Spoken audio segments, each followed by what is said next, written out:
Hello, today we're going to continue reading in Numbers, starting with chapter 20. In the first month, the whole Israelite community arrived at the desert of Zin, and they stayed at Kadesh. There, Miriam died and was buried. Now there was no water for the community, and the people gathered in opposition to Moses and Aaron. They quarreled with Moses and said, "If only we had died when our brothers fell dead before the Lord. Why did you bring the Lord's community into this desert, that we and our livestock should die here? Why did you bring us up out of Egypt to this terrible place? It has no grain or figs, grapevines or pomegranates, and there is no water to drink." Moses and Aaron went from the assembly to the entrance to the tent of meeting and fell face down, and the glory of the Lord appeared to them. The Lord said to Moses, "Take the staff, and you and your brother Aaron gather the assembly together. Speak to that rock before their eyes, and it will pour out its water. You will bring water out of the rock for the community, so they and their livestock can drink." So Moses took the staff from the Lord's presence, just as he commanded him. He and Aaron gathered the assembly together in front of the rock, and Moses said to them, "Listen, you rebels, must we bring you water out of this rock?" Then Moses raised his arm and struck the rock twice with his staff.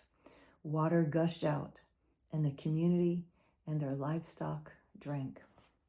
But the Lord said to Moses and Aaron, "Because you did not trust in me enough to honor me as holy in the sight of the Israelites, you will not bring this community into the land I gave them." These were the waters of Meribah, where the Israelites quarreled with the Lord, and where he showed himself holy among them. Moses sent messengers from Kadesh to the king of Edom, saying, "This is what your brother Israel says. You know about all the hardships that have come upon us. Our forefathers went down into Egypt, and we lived there many years. The Egyptians mistreated us and our fathers, but when we cried out to the Lord, he heard our cry and sent an angel and brought us out of Egypt. Now we're here at Kadesh, a town on the edge of your territory. Please let us pass through your country. We will not go through any field or vineyard or drink water from any well. We will travel along the king's highway and not turn to the right or to the left until we have passed through your territory." But Edom answered, "You may not pass through here. If you try, we will march out and attack you with the sword." The Israelites replied, "We will go along the main road, and if we or our livestock drink any of your water, we will pay for it. We only want to pass through on foot, nothing else." Again they answered, "You may not pass through." Then Edom came out against them with a large and powerful army. Since Edom refused to let them go through their territory, Israel turned away from them.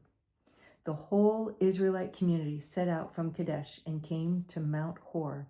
At Mount Hor, near the border of Edom, the Lord said to Moses and Aaron, "Aaron will be gathered to his people. He will not enter the land I give to the Israelites, because both of you rebelled against my command at the waters of Meribah.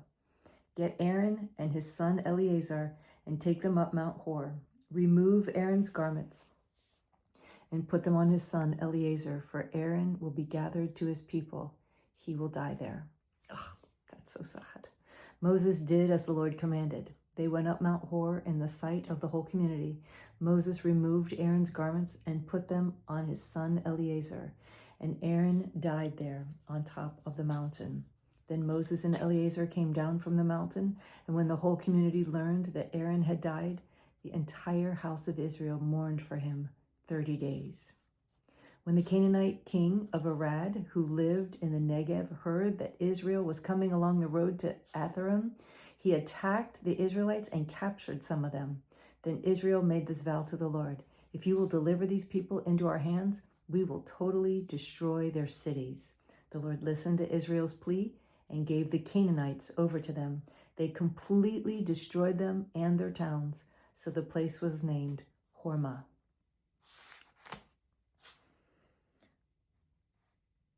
Which means destruction. Let's see. They traveled from Mount Hor along the route to the Red Sea to go around Edom, But the people grew impatient on the way. They spoke against God and against Moses and said, "Why have you brought us up out of Egypt to die in the desert? There's no bread, there's no water, and we detest this miserable food." Wow. Then the Lord sent venomous snakes among them. They bit the people, and many Israelites died. The people came to Moses and said, "We sinned when we spoke against the Lord and against you. Pray that the Lord will take the snakes away from us." So Moses prayed for the people. The Lord said to Moses, "Make a snake and put it up on a pole. Anyone who is bitten can look at it and live." So Moses made a bronze snake and put it up on a pole. Then when anyone was bitten by a snake and looked at the bronze snake, he lived. The Israelites moved on and camped at Oboth. Then they set out from Oboth and camped in Abiram, in the desert that faces Moab toward the sunrise. From there they moved on and camped in the Zered Valley. They set out from there and camped along the side of Arnon, which is in the desert extending into Amorite territory. The Arnon is the border of Moab, between Moab and the Amorites. This is why the book of the Wars of the Lord says, Waheb in Suphah and the ravines, the Arnon and the slopes of the ravines that lead to the site of Ar and lie along the border of Moab. Okay. Anyway, we continue. From there, they continued on to Beer, the well where the Lord said to Moses, "Gather the people together and I will give them water." Then Israel sang this song. "Spring up, O well, sing about the well that the princes dug, that the nobles of the people sank, the nobles with scepters and staffs." Then they went from the desert to Mattanah, from Mattanah to Nahaliel, from Nahaliel to Bamoth, and from Bamoth to the valley of Moab, where the top of Pisgah overlooks the wasteland. Israel sent messengers to say to Sihon, king of the Amorites, "Let us pass through your country. We will not turn aside into any field or vineyard or drink water from any well. We will travel along the king's highway until we have passed through your territory." But Sihon would not let Israel pass through his territory. He mustered his entire army and marched out into the desert against Israel.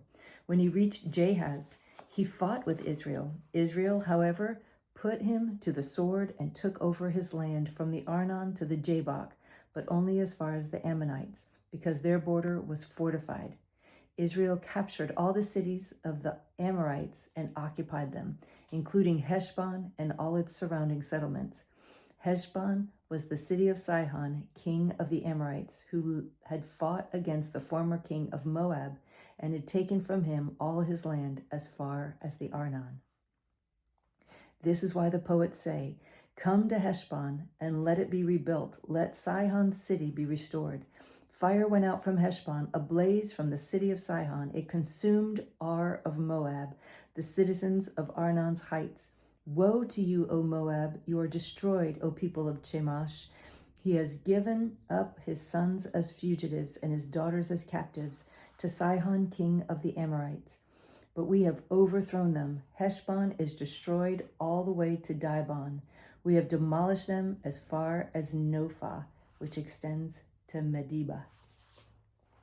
So Israel settled in the land of the Amorites. After Moses had sent spies to Jazer, the Israelites captured its surrounding settlements and drove out the Amorites who were there.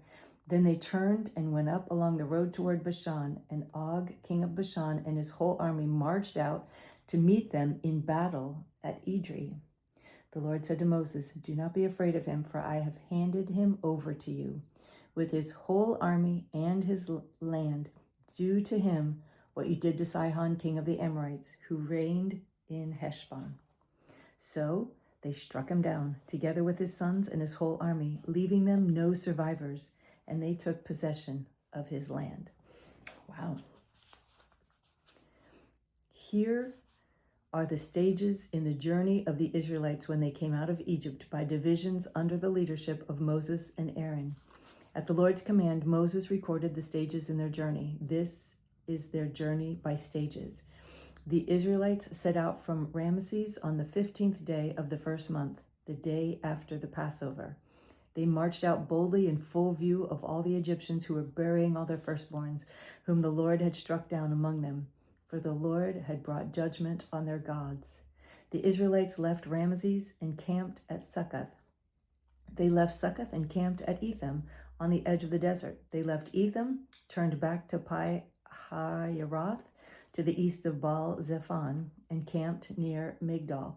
They left Pi-hahiroth and passed through the sea into the desert, and when they had traveled for 3 days in the desert of Etham, they camped at Marah. They left Marah and went to Elim, where there were 12 springs and 70 palm trees, and they camped there. They left Elim and camped by the Red Sea. They left the Red Sea and camped in the desert of Sin. They left the desert of Sin and camped at Dophkah. They left Dophkah and camped at Elush. They left Elush and camped at Rephidim, where there was no water for the people to drink. They left Rephidim and camped in the desert of Sinai. They left the desert of Sinai and camped at Kibroth Hattaavah. They left Kibroth Hattaavah and camped at Hezroth. They left there and camped at Rithmah. They left there and camped at Rimoth Perez. They left there and camped at Libnah. They left there and camped at Rissah. They left there and camped at Kehalathah. They left there and camped at Mount Shepher. They left there and camped at Heradah. And then they went to Makalath, then Tehath, then Terah, then Mithkah, then Heshbonah, then Mosroth, then Bene-Jaakan, then Hor-Haggidgad, then Jotbathah, then Abranah, then Ezion-Geber, then Kadesh in the desert of Sin. Then they left there and camped at Mount Hor on the border of Edom. At the Lord's command, Aaron the priest went up Mount Hor, where he died on the first day of the 5th month of the 40th year after the Israelites came out of Egypt. Aaron was 123 years old when he died on Mount Hor. The Canaanite king of Arad, who lived in the Negev of Canaan, heard that the Israelites were coming. They left Mount Hor and camped at Zalmanah. Then they left there and camped at Punon. They left there and camped at Oboth. They left there and camped at Abiram on the border of Moab. They left there and camped at Dibon Gad. And when they left there, they camped at Almon Diblathaim. Then they camped in the mountains of Abiram near Nebu. They left the mountains of Abiram and camped on the plains of Moab by the Jordan across from Jericho. There on the plains of Moab, they camped along the Jordan from Beth Jeshimoth to Abel Shittim. And that's all for today. So that was a mouthful recapping where they have been, all those cities. But I guess we've read them all, so I should have known them. Anyway, thank you for joining me. It's always a pleasure to read with you.